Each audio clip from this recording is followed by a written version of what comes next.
So, should you rent or buy in Spain in 2026? So, I was lucky enough to have done both in the past 7 years. And actually, my answer as of 2026 would be completely different from what it would have been a few years ago.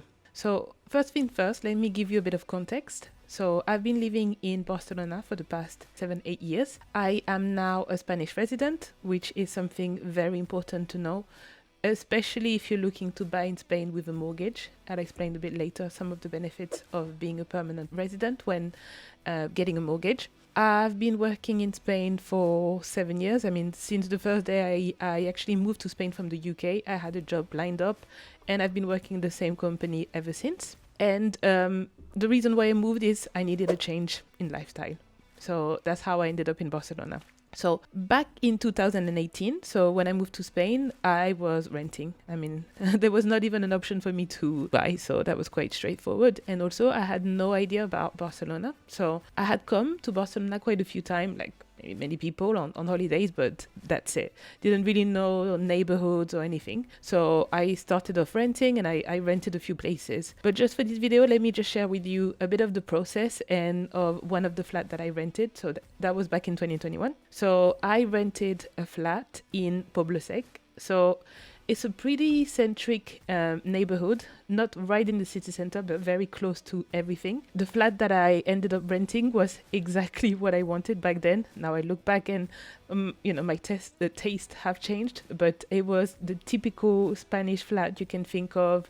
It was a 4th floor without a lift. I couldn't care because the flat was, like those typical modern / rustic Spanish flat. It did not have aircon, barely had heating, and it was very poorly isolated. But like I said, I really liked it back then. It was 770 euros per month. You had one bedroom, one large bedroom, one large kitchen, living room. I actually have some pictures. I'm going to put some pictures so you guys can picture it. You had like a really big bathroom and another like small tiny room where I was putting my bed.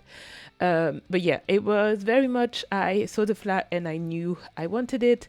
And well, in terms of the size, the flat was about 70 square meter. Let me check what that would be in feet. So that would be around 650 square feet. So reasonable size. And then in terms of the process back then, and I think it's quite similar in terms of what I was being asked to provide. So I had to show my NIE. If you watch my past video, you will know that without your NIE, there's not much you can do in Spain.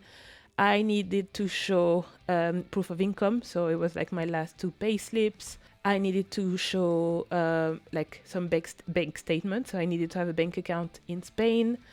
I had to pay 2 months rent upfront as my deposit. And that was about it. So at the time when I came so I had tried to visit a lot of flats and the market was competitive, but not as much as 2026, but still it was quite difficult. But when I managed to get on a viewing, I actually ended up going to see the flat, and I wasn't alone. There were more people. Like there were the people from the visit prior to me that were there. The next visit was already there, so you could tell it was very competitive. I was actually really lucky because the landlord ended up picking me because she said I was very smiley and she liked my jacket. So always never forget to smile and go well dressed when you go and visit a flat. But yeah, so this was kind of the process that I needed to kind of like the paperwork that I needed to provide in order to get the flat. So once I provided this paperwork, I got the flat and actually the contract. So this is very important. So this was back in 2021, which is not like centuries ago, like it's 5 years ago. But back in 2021, like the contract that I had was the typical contract. So it was like a 5-year contract. So the contract were back then more long-term contracts. So what you had in the fine print is that, well, if you decided to leave before 6 months, of course, you needed to pay like a penalty. But then after that, if you stayed, you could stay for a year. You had a year guaranteed. And after that, the contract would turn into a 5-year contract with an option to renew afterward to 3 more years. So those were long-term contracts. It gave you a lot of flexibility and well, a lot of stability. So I didn't think much of it, but this was something that was great about contract back then. And well, in my case, I ended up staying a year, but well, never mind. So then let's go back to the price. Like I mentioned, this is really important because in a minute, I will show you what in 2026, because I think in order for me to tell you whether or not, to answer the question, whether or not you should buy or rent, I think I really want to give you some context. And like I said, this is what I got in 2021. Like it was a 770 that didn't include any bills, of course. Like I had to pay gas, electricity, water, but that would add up to, I don't know, 150 euros a month or even less sometimes. So you could get a nice-ish, good enough flat quite close to the city center for less than 1,000 euros, including everything. So that was in 2021, right? So at the time, I think that it really made sense to rent because it was affordable, it gave you flexibility, and it allowed you to, well, try different places, right? So now, what has changed between 2021 and 2026? So a lot have changed. But like the most important thing is that, well, the market is very competitive. It's a lot more competitive. I mean, I told you that back then we were in one viewing, we were like 3 different people. But now imagine, like you can triple that. So the market is super competitive. I mean, supply and demand. There's a lot of people looking for flats. So when you think of 2020, I mean, big change. You had COVID and then you had the post-COVID with a lot of expat, digital nomad, tourists coming to Barcelona. And this has brought the prices up. So the context is completely different, but not only that. So that means that rentals have gone up. We will take a look at in a minute, we'll take a look at a very popular rental site. It's called Idealista. And this is what most people use to find a flat. And you will see like the differences and what you would get now in 2026 in the same neighborhood where I rented back in 2021. Well, anyway, prices have gone up. And then also there's been a big changes in terms of the rental contract. So what I got, like the contract that I got in 2021, it's a unicorn. Like those type of contract barely exist anymore. Now, what happened is that the majority of landlords, they tend to give you an 11-month contract because the minute that they give you a 12-month contract, it gives a lot more rights to the tenant and it doesn't interest them because, for example, you can then roll over your contract where you could stay longer, etc. And for them, for a landlord, it just makes more sense to have you for 11 months. You then go, they can increase prices every 11 months, so as opposed to keeping you and having to have like to cap prices because if their rental is categorized as a long-term rental, well, it's a different law. So this means that all the benefits of renting that we had back in 2021, they're gone in 2026. So it's definitely something that you want to think about. And now, like I said, like I promised, like let's take a look at Idealista and I'm going to show you what you would get as of today, 8th of January 2026, what you would get in the neighborhood, in the same neighborhood, Poble-sec, where I lived for like the amount of money that I spent, like around, let's be generous, let's say 1K.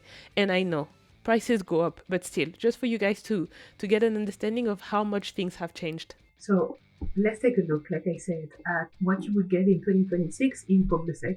So that's the neighborhood where I rented a flat, as a reminder, for 770 euros a month, excluding bills. So we'll say for 1,000 euros a month, right?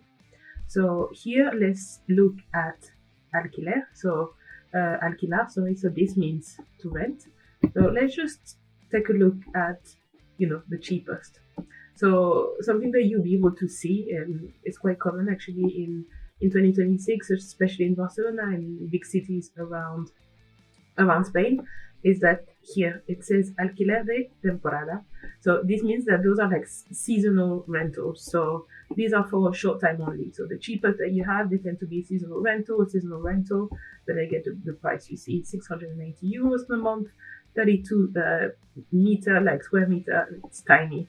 I was telling you about my flat that was like back then double Then you have this one which is 20 square meter. I don't even know. So that's actually a bedroom.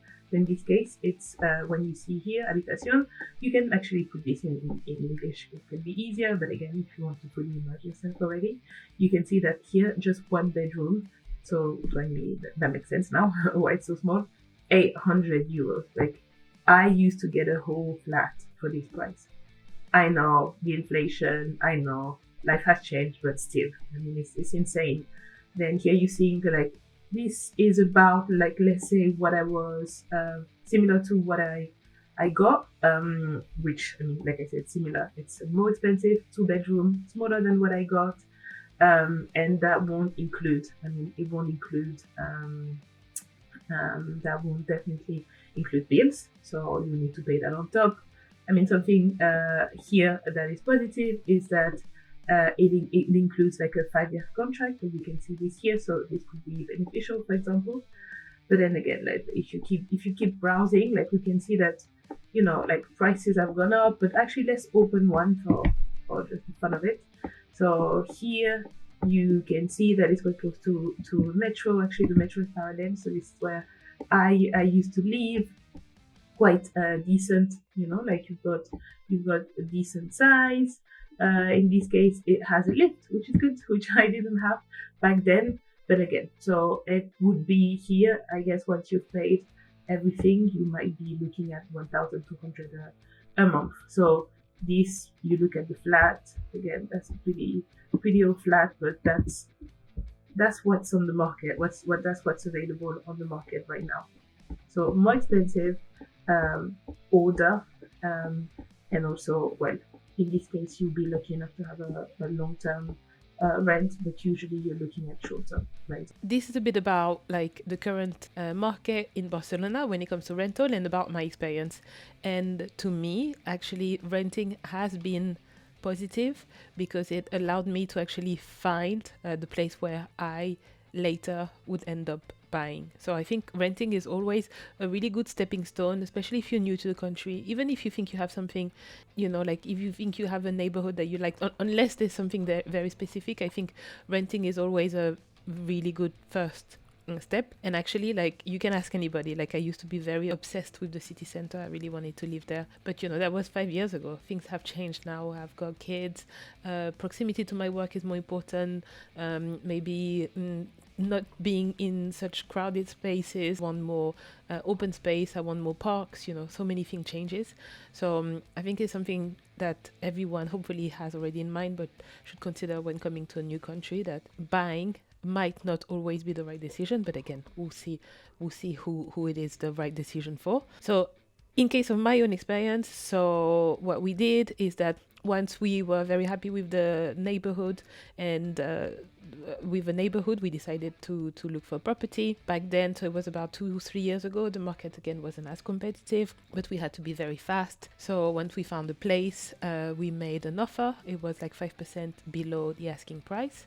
And we went through the real estate agent of the sellers in order to make your offer, and to show that you're serious, you need to pay if it was a 3k reservation fee. And within 24 hours the offer was accepted, and this is when everything started. And again, it depends in my case, because I am a resident, and also because I wanted to go through I wanted to get a mortgage.